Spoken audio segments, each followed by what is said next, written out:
Hello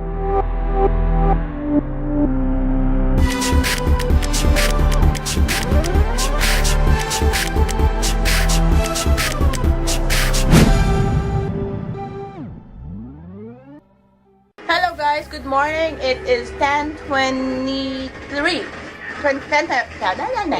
It's 10:23.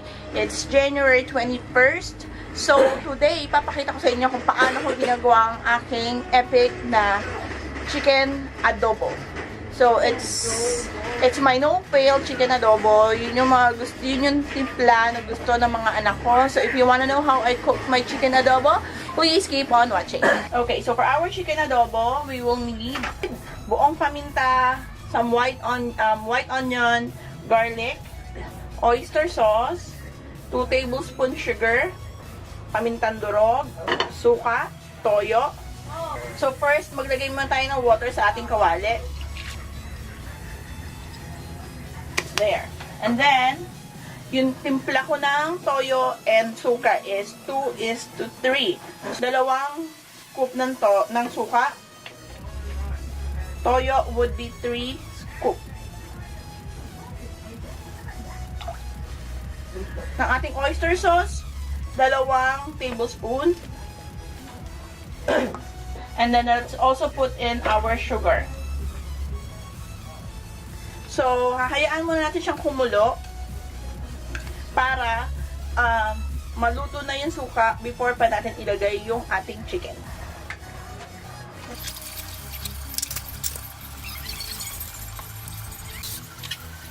So, guys, so kumukulo na yung ating mixture like for 5 to 6 minutes na. So, medyo naluluto na yung suka niya. Yeah. So, pwede na natin ilagay yung ating magic sarap and then yung ating chicken. So, matagal na siyang kumukulo and tama na yung timpla niya as per may panlasa. So, lagyan natin ng ating chicken. Tapos, hindi natin siya tatakpan until lutong-luto na yung chicken kasi hindi siya maluluto. Hindi maluluto yung lasa ng suka.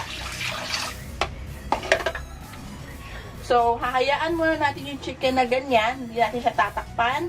We will let it simmer like I believe mga 10 minutes pa. Mga 5-10 minutes until fully cooked na yung chicken.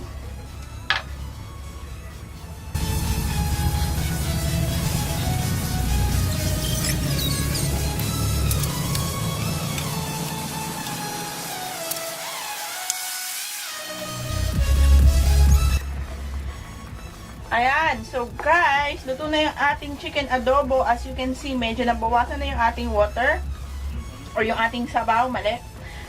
Nag-sip na yung ating sabaw and then yung chicken natin is luto na. Yan, luto na siya kasi mabilis lang naman maluto yung manok.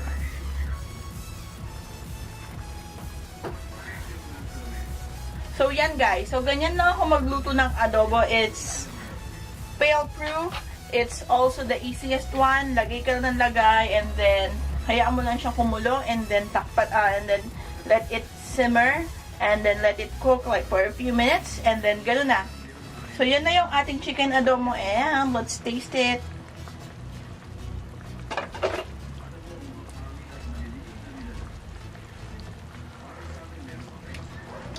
Yep. It's good. Ayan, so ngayon, since luto na siya, pwede na natin siyang patayin, kalan. Let's turn off the stove and then takpan na natin siya. So, okay na siya.